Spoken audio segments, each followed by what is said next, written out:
Du petit talk à la grande connexion, et si vos conversations du quotidien révélaient tout de votre couple. Bonjour à tous et bienvenue dans ce nouvel épisode de Thérapie de couple. Je suis Émilie Cousin depuis Marseille, thérapeute de couple, et aujourd'hui on va parler de quelque chose qui peut sembler tout simple, mais qui en est en réalité profondément révélateur. On va parler de la conversation du quotidien, ce fameux ça va, le t'as passé une bonne journée, lancé en rentrant du travail ou encore ce silence qui s'installe au dîner. Est-ce que vous êtes déjà demandé ce que ces petites conversations ou ces absences de conversation disent vraiment de votre relation? C'est le sujet d'aujourd'hui et je vous promets, à la fin de cet épisode, vous ne verrez plus jamais un ça va bien et vous de la même façon. Mais avant de commencer, je vais vous raconter quelque chose qui m'est arrivé récemment avec mon mari. On était en voiture, mon mari et moi, on passe devant le Creux du Vent, un endroit magnifique en Suisse, à 1440 mètres d'altitude. Je lui demande, tu te souviens la première fois qu'on y est allé? Et là, on s'est mis à rire tous les deux. Parce que cette première fois, c'était un désastre météo total. On était en plein été, en short et t-shirt, les enfants pareil. Et d'un coup, on voit arriver un énorme nuage gris-bleu directement sur nous. On a vite fait demi-tour, sauf qu'un troupeau de vaches bloquait la route. On ne voyait même pas le fermier derrière. On a attendu que la grêle et la pluie violente se calment pour pouvoir rentrer. Résultat, on est rentré sans avoir vu grand-chose, mais on y est retourné en début d'hiver et là, c'était absolument magnifique. Ce souvenir partagé, ce fou rire dans la voiture, ça a tout déclenché. On a parlé des activités pour cet été, des amis qui viennent, des randonnées à faire, puis des vacances, puis des projets personnels et professionnels. Mon mari, dont l'entreprise traverse une période très difficile, m'a posé une question. Est-ce que je dois chercher un autre travail? Et là, la conversation a bousculé sur l'avenir, sur ses inquiétudes, sur les miennes aussi. Moi qui aimerais développer ma pratique à plus grande échelle, gagner suffisamment pour que ma famille ne s'inquiète pas, on a parlé des enfants, de leur étude. Cette conversation qui avait commencé aux alentours de 16h30 s'est terminée aux alentours de 21h. On avait parlé de souvenirs, de rires, de peurs, de doutes, de projets, d'amour. Et pourtant, ça avait commencé par « Tu te souviens de cette fois-là ?» Voici une petite réflexion pour vous. La dernière conversation que vous avez eue avec votre partenaire, de quoi parlait-elle au départ? Et où a-t-elle fini? Ce que beaucoup de couples que j'accompagne me disent, c'est « on ne parle que de banalité et il n'y a plus de profondeur dans nos échanges ». Mais ce que je viens de vous raconter, c'est une banalité au départ, un souvenir de vacances. Et ça a ouvert sur des questions essentielles.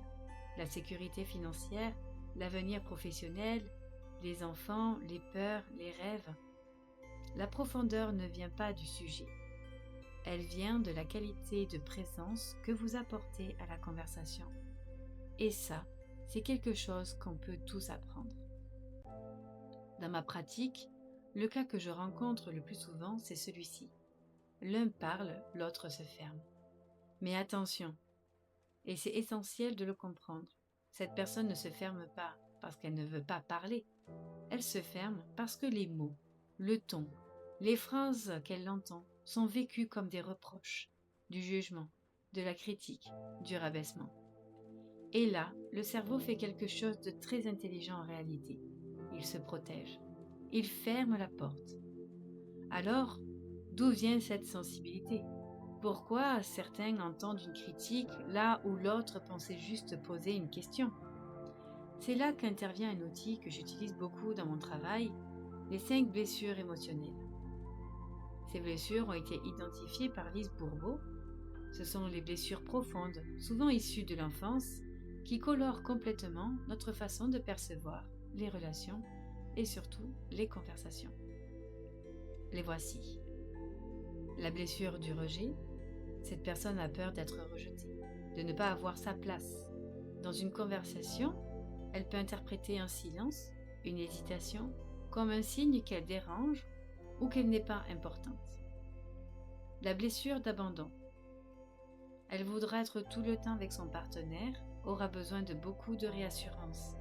Dans la communication, elle peut vivre un moment de distance comme un abandon. La blessure d'humiliation, cette personne aura tendance à accumuler de la rancœur. Elle aura besoin de comprendre en détail pourquoi l'autre a agi d'une certaine façon, car elle interprète facilement comme une humiliation ce qui n'était pas forcément voulu ainsi. La blessure de trahison. Elle est très attentive aux promesses, aux engagements. Si vous dites quelque chose et ne le faites pas, elle enregistre profondément, comme une rancœur. La blessure d'injustice. Elle a besoin que les choses soient équitables, justes. Un déséquilibre dans le partage des tâches, des responsabilités, ça devient rapidement une source de tension. Petite question pour vous. En vous écoutant parler à votre partenaire cette semaine, quelle blessure pourrait être activée chez lui ou chez vous? Est-ce que vous vous reconnaissez dans l'une de ces blessures? Et ce qui est intéressant, c'est que ces blessures ne s'expriment pas de la même façon selon qu'on a une énergie plutôt féminine ou masculine. Parce que oui, je parle du féminin et du masculin, pas nécessairement liés au genre, mais à une énergie que chacun possède en lui. L'énergie féminine aura tendance à vouloir régler les choses immédiatement. Elle part plus facilement en conflit, a besoin de mettre des mots tout de suite sur ce qu'elle ressent. L'énergie masculine, quant à elle, sera plutôt dans l'écoute, l'analyse. Elle prendra plusieurs heures, parfois plusieurs jours, avant d'être prête à en parler. Et là, vous voyez le choc? L'un veut parler maintenant, alors que l'autre a besoin de temps. Et si on ne comprend pas ça, on interprète le silence de l'autre comme un désintérêt, comme un rejet, alors que c'est simplement un mode de traitement différent. La règle d'or que je donne au couple, c'est communiquer quand les émotions ne sont plus là. Quand l'émotion est forte, le conflit guette. Attendez que la tempête passe, comme on a attendu que la grêle cesse au creux du vent. Et là, la conversation devient constructive. Alors, à quel moment est-ce que la mauvaise communication devient vraiment dangereuse pour le couple? Je dirais qu'il y a plusieurs signaux d'alarme à surveiller. Dans un premier cas, la fatigue. C'est l'un des premiers facteurs. Quand on est épuisé, notre capacité à accueillir l'autre, à choisir nos mots, à être patient, elle chute. Alors, avant de lancer une conversation importante, posez-vous la question, est-ce que moi et mon partenaire, on est dans un état qui permet une vraie discussion? Le deuxième clé, ça serait la répétition. Quand on se retrouve à dire les mêmes choses encore et encore sans que rien ne change, la frustration s'installe et la frustration mène au reproche. Troisième clé, c'est l'inégalité dans le partage des tâches. C'est un facteur énorme que l'on sous-estime souvent. Quand l'un porte plus que l'autre, la fatigue et le ressentiment s'accumulent et ça ressort dans la communication. La cinquième clé, c'est les facteurs externes. Les enfants, le travail, les soucis financiers, tout ça crée une pression qui se déverse dans les échanges du quotidien. Et le silence dans tout ça. Le silence n'est pas forcément négatif. Il existe ce que j'appelle un bon silence, celui qui permet la décompression, la réflexion.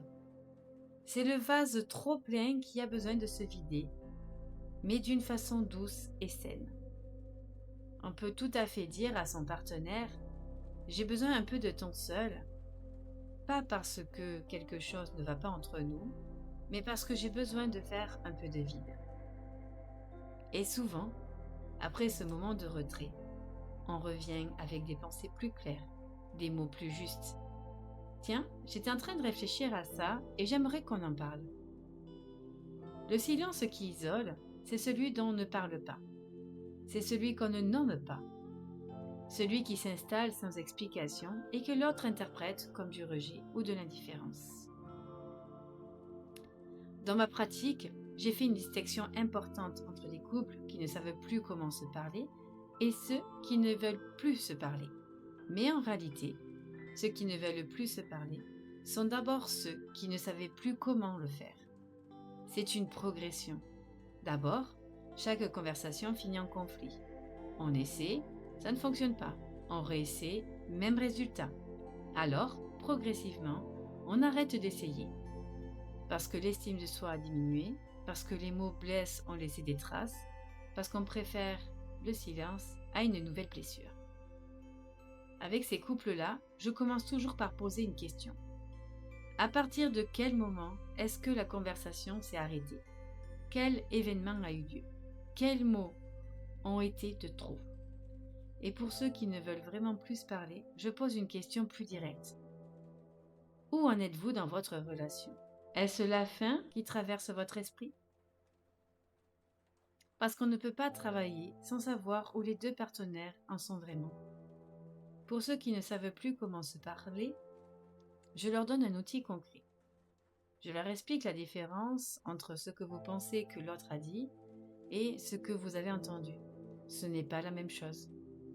Dire « toi tu fais toujours ci, tu dis toujours ça », ça accuse. Ça met l'autre en position défensive immédiate. Alors que dire « lorsque j'ai entendu telle chose, ça m'a provoqué telle réaction en moi », ça ouvre, ça invite à la compréhension plutôt qu'à la défense. On parle de ce qu'on a entendu, pas de ce que l'autre a dit.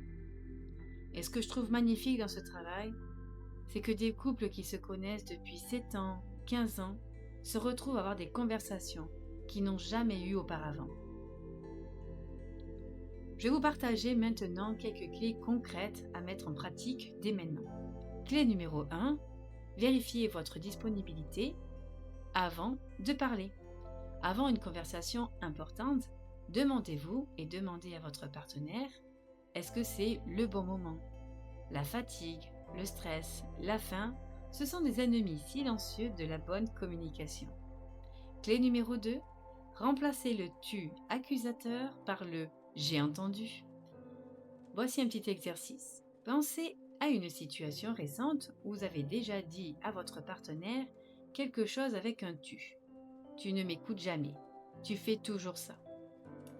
Comment pourriez-vous reformuler cette phrase en disant ce que vous avez ressenti, ce que vous avez entendu? Prenez 30 secondes pour y réfléchir.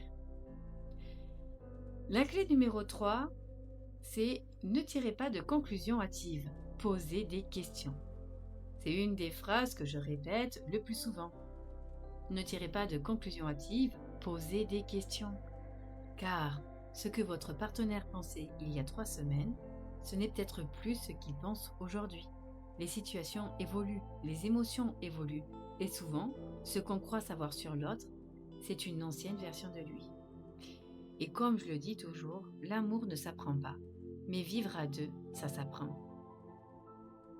Pour résumer ce que nous avons exploré aujourd'hui, une conversation banale peut ouvrir sur les sujets les plus profonds de votre vie à deux.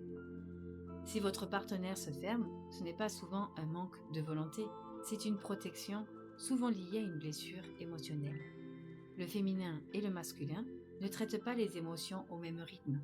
Communiquez quand les émotions sont retombées. Le silence peut être sain s'il est nommé et choisi. Parlez de ce que vous avez entendu, pas de ce que l'autre a dit. Et surtout, ne tirez pas de conclusions hâtives, posez des questions. Voici un petit exercice que je vous propose. Ce soir ou demain, lors d'une conversation avec votre partenaire, observez combien de fois vous utilisez le mot tu de façon accusatrice. Juste observez, pas se juger, observez. Et si vous pouvez en remplacer une seule par lorsque j'ai entendu, je ressens, vous aurez déjà changé quelque chose. Mais avant de nous quitter, j'ai quelque chose d'important à vous proposer. Je suis actuellement à la recherche de couples qui auraient envie de témoigner dans ce podcast. Vous vous reconnaissez dans ce qu'on a partagé aujourd'hui, vous traversez une période où la communication est difficile, ou au contraire, vous avez vécu une transformation dans votre couple et vous aimeriez le partager pour aider d'autres. Votre histoire peut être précieuse, parce qu'on apprend énormément des parcours des autres, et parce que parfois, entendre quelqu'un dire « moi aussi, je suis passé par là », ça change tout. Les témoignages peuvent être anonymes si vous le souhaitez. L'idée n'est pas de vous exposer, mais de créer un espace de partage authentique, bienveillant, où votre vécu peut éclairer celui des autres. Si ça vous parle, écrivez-moi, vous trouverez tous mes contacts dans la description de cet épisode. Je serai vraiment honorée d'échanger avec vous. Et si vous voulez aller plus loin, j'ai écrit un livre qui s'appelle Vivre à deux, les clés pour comprendre et harmoniser le couple, où j'aborde en profondeur la communication, les croyances limitantes, la jalousie, la trahison, tout ce qu'on n'a pas toujours le temps d'explorer en séance. Et si vous souhaitez un accompagnement plus complet, je propose un accompagnement en présentiel ou en visio avec un support vidéo. C'est l'équivalent de 15 à 20 séances en 3 mois, où on aborde des sujets qu'on ne traite pas toujours suffisamment en thérapie classique. Vous trouverez toutes ces informations en description. Merci de m'avoir écouté jusqu'ici, prenez soin de vous et prenez soin de votre couple. Je vous dis à très bientôt dans un nouvel épisode de Thérapie de couple.